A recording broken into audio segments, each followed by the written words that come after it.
Welcome and thank you for tuning in. You are listening to the account with the report for day 425 of the war in Ukraine. Today I have 3 extra segments. The first is a continuation of the fallout caused by statements made by the Chinese ambassador to France. The second is a lengthy but interesting interview with Kyrylo Budanov, chief of Ukraine's defense intelligence. And the third is a meeting between Prime Minister of Estonia, Kallas, and President Volodymyr Zelensky in Zhytomyr. All other updates are grouped into the usual situation inside Ukraine, the occupied territories, Russia and Belarus, and international developments. Before we start the news though, the flashpoints along the front. Bakhmut. Russia has renewed assaults on Budanivka and the O0506 road. Inside Bakhmut, Russian units are slowly pushing defenders back. It is unlikely that Ukraine will be able to recapture lost positions along the railroad. Avdiivka. Heavy fighting is reported around Keramik. Russia reportedly also managed to capture parts of Kamyanka. And to start the news segment, more updates on the fallout caused by the statement made by the Chinese ambassador to France. The Chinese embassy in France has removed a transcript of a controversial interview in which the Chinese ambassador questioned the independence of former Soviet Union states. The Czech foreign minister expressed his concerns regarding the statements made about the sovereignty of the countries that were once part of the USSR and is expecting a comment from Beijing on the issue. Meanwhile, a group of 80 members of the European Parliament sent a letter to the French foreign minister with a call to declare the Chinese ambassador persona non grata, as he expressed doubts about the sovereignty of the post-Soviet states and could not unequivocally answer the question of Crimea's belonging. Chinese Foreign Ministry spokesperson Mao Ning said that Beijing respects the status of the former Soviet republics as sovereign countries after the Soviet Union's dissolution, adding that the country's position remains unchanged. However, she also said that some media misinterpret China's position on the Ukrainian issue and are sowing discord in relations between China and relevant countries. And now the interview with Kyrylo Budanov, chief of Ukraine's defense intelligence. Kyrylo Budanov, chief of Ukraine's defense intelligence, has given a rather lengthy but interesting interview to RBC Ukraine. Here are some of the key takeaways. Russia has not sent about 120,000 conscripts to Ukraine out of the number it called up during the partial mobilization. Some of them simply cannot be deployed.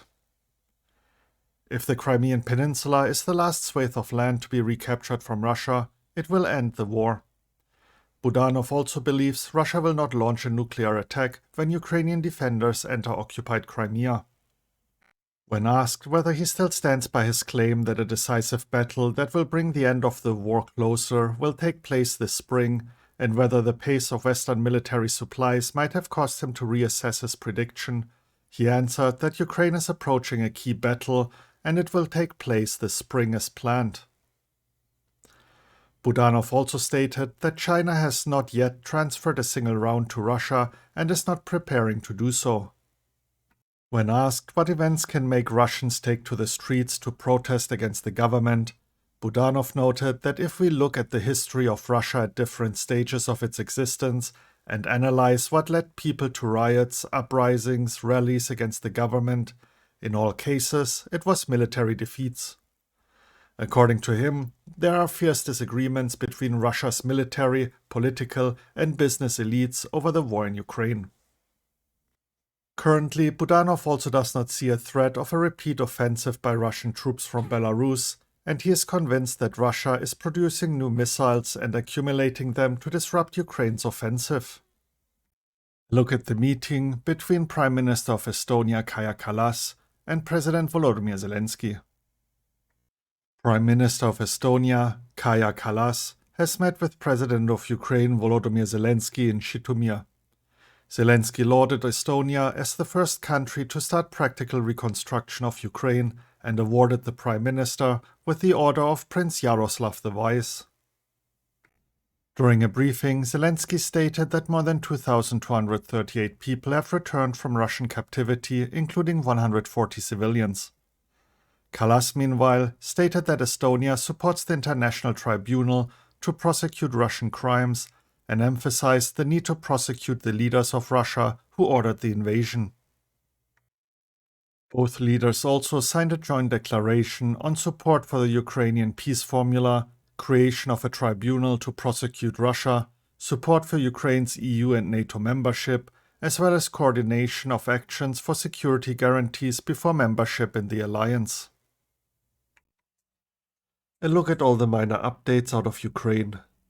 Ukrainian intelligence allegedly planned a massive strike on Moscow on the anniversary of the full-scale invasion on February 24th, but abandoned it at the request of the United States. Meanwhile, the Office of the President of Ukraine has criticized the article by the Washington Post, stating such articles only serve one purpose: to make Ukraine look unreasonable, infantile, and impulsive.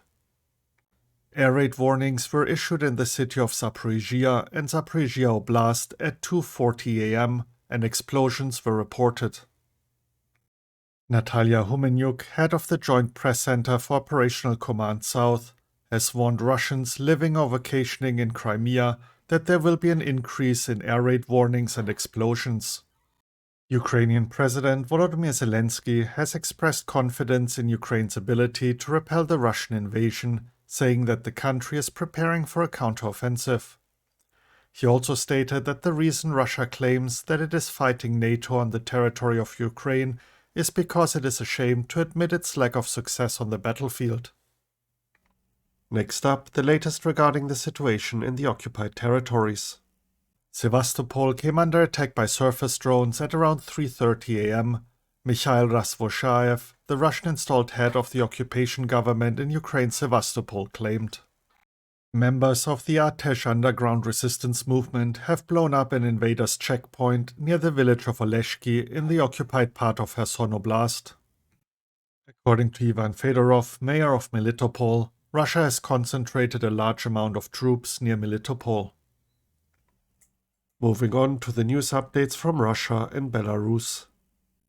Former Wagner commander Azamat Uldarov, who publicly confessed to committing war crimes in Ukraine, was detained by Russian security services and beaten up by Wagner mercenaries. Yevgeny Prigozhin, head of the Wagner PMC, has said that Russian mercenaries would no longer take Ukrainian defenders prisoner, but would instead kill everyone on the battlefield. Russian Foreign Minister Sergei Lavrov addressed the UN Security Council in New York during the Russian Federation's controversial presidency of the body. During his address, Lavrov fiercely criticized Western countries, in particular the US, which he said is aiming for the destruction of globalization and wants to undermine multilateralism in the Asia-Pacific. I am convinced that any sovereign, self-respecting state would do the same in our stead, which understands its responsibility to its people, Lavrov said about the war, denying Ukrainian sovereignty. Deutsche Welle published an article fact-checking some of the claims made by Lavrov during his speech. Only one president, Kyrgyzstan's Sadir Yaparov, has agreed to join Putin at the victory parade in Moscow on May 9th. A drone allegedly filled with explosives fell in a forest belt in the Moscow region, Russian media reported. The press secretary of the President of the Russian Federation, Dmitry Peskov, said that Vladimir Putin has no doubles and is not hiding in bunkers. And to wrap up the news segment, the international developments. The European Union has taken a step towards establishing contractual relations with Ukraine in the framework of the Hague Convention on the Recognition and Enforcement of Foreign Judgments in Civil or Commercial Matters. The so-called Convention on the Enforcement of Judgments, concluded in 2019, is an international treaty that commits contracting states to recognize and enforce judgments handed down in civil or commercial matters in other states party to it. Poland, the Czech Republic, and Slovakia have called for security guarantees for Ukraine even before the NATO membership. According to the article, NATO should outline a clear path to Ukraine's membership when the appropriate conditions are met. Before that, they should be ready to provide security guarantees that will once and for all remove the grey zone status from Ukraine. Russian ships have been transporting large quantities of Iranian-made artillery shells and other ammunition across the Caspian Sea to resupply Russian troops fighting in Ukraine, causing an increasing problem for the United States and its allies who are trying to disrupt cooperation between Moscow and Tehran. Hungarian lawmaker Dora Duro said in an interview published by Russian newspaper Izvestia that Ukraine can only join NATO if it receives special approval by Russia in form of a specific agreement. And now for the intelligence report segment, starting with the UK Ministry of Defence. The authorities in occupied areas of Ukraine are almost certainly coercing the population to accept Russian Federation passports. Residents in Kherson have been warned that those who have not accepted a Russian passport by June 1, 2023 will be deported and their property seized. Russia is using passports as a tool in the Russification of the occupied areas, as it did in Donetsk and Luhansk before the February 2022 invasion. Russia is likely expediting the integration of the occupied areas of Ukraine into the bureaucracy of the Russian Federation to help paint the invasion as a success, especially in the run-up to the 2024 presidential elections.